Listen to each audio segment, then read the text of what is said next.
Water women के नाम से मशहूर उत्तर प्रदेश की शिप्रा पाठक इन दिनों प्रयागराज महाकुंभ में सुर्खियां बटोर रही हैं। राजनीतिक परिवार से आने वाली शिप्रा पाठक एक थाली और एक थैला का नारा दे रही हैं। आपको बता दें कि शिप्रा अयोध्या से रामेश्वरम तक करीब 3,952 किलोमीटर की पदयात्रा कर चुकी हैं और महाकुंभ में पहुंची शिप्रा से न्यूज 18 इंडिया ने खास बातचीत की। क्या कुछ कहा, आप सुनिए। वाटर वुमेन जो आपको कहते हैं, हम जानना चाहेंगे कि क्या किस ध्येय के तहत आप चली थी जिसकी वजह से आपको ये खिताब मिला। कई नदियों के पार्ट कह सकते हैं कि आप नाप चुकी हैं और क्या ध्येय लेकर?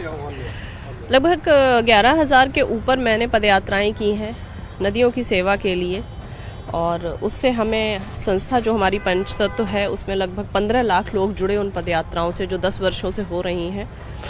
और इसके जन सहयोग से हमने 25 लाख पौधे नदियों के किनारे लगाए। कई सारे घाट ऐसे हैं हर राज्य में, हर ज़िले में, जो हमने प्लास्टिक मुक्त किए, जागरूकता अभियान चले। तो मुझे लगता है यही उपलब्धि है उन पदयात्राओं की। इसका उद्देश्य कहीं भी स्वकेंद्र स्वमोक्ष नहीं था। मानवता के लिए, समाज के लिए हम क्या बदलाव लाते हैं, सदैव अध्यात्म ने यही सिखाया है और ऐसा ही अध्यात्म जीना भी चाहिए। बिल्कुल, हम आपको बता दें कि नर्मदा की पूरी यात्रा 3,600 किलोमीटर की, इसके बाद शिप्रा नदी की पूरी यात्रा, गोमती नदी की पूरी यात्रा, और उसके बाद अयोध्या से लेकर के रामलला सरकार के लिए अयोध्या से लेकर के और आप गई रामेश्वरम तक, यानी करीब 4,000 किलोमीटर पैदल। कितने दिन में? 4 महीना लगा इसमें। और जब पूरी दुनिया उस क्षण के लिए प्रतीक्षारत थी कि जब रामलला बैठ रहे हैं अपनी जन्मभूमि पर, मैंने तब सोचा कि मैं राम के वनवास को जीना चाहती हूँ। राम को मैं सिंहासन पर देखने के पहले ये तो जानूं राम कैसे बने या राम श्री राम कैसे बने।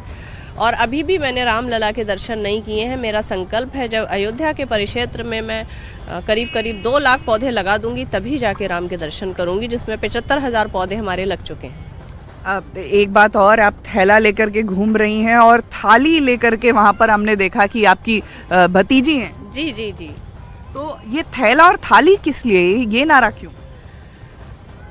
आप अगर कुंभ में देखेंगी और एक अनुमान लगाएंगी तो आ जाओ, इधर दे दो, इधर दे दो। अगर हमने एक अनुमान लगाया है तो उस अनुमान में 40,000 टन कचरा और 8,000 टन प्लास्टिक निकलेगा, जो सिर्फ इसी सब से होता है। थर्माकोल, प्लास्टिक की पत्तल। तो हमने अखाड़ों से जाकर, साधु संतों से जाकर, शिविरों में जाकर, जो भी है उनसे ये निवेदन किया था, 1 साल से चल रहा था कि आप सिर्फ स्टील की थाली रखिएगा। आपके पास नहीं है तो हम देंगे।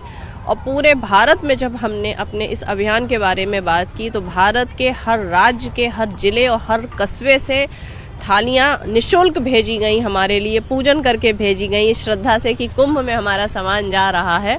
और ये करते करते आप समझिए करीब 22 लाख थाली और 20 लाख थैले हो गए, जिसमें 15 लाख हमने बांट दिए हैं। और अब अगर हम लोग रात को भी भ्रमण करके देखते हैं अखाड़ों के और शिविरों के, डस्टबिन चेक करते हैं, अगर उसमें थर्माकोल या प्लास्टिक है तो हम फिर रिक्वेस्ट करते हैं कि डस्टबिन में है, इसका मतलब आप यूज़ कर रहे हैं, हम आपको थाली देने को तैयार हैं। या राहगीरों पर किसी पर भी हाथ में पन्नी होती है तो हम पन्नी लेकर उनको एक थैला पकड़ाते हैं कि आप ये रखिए।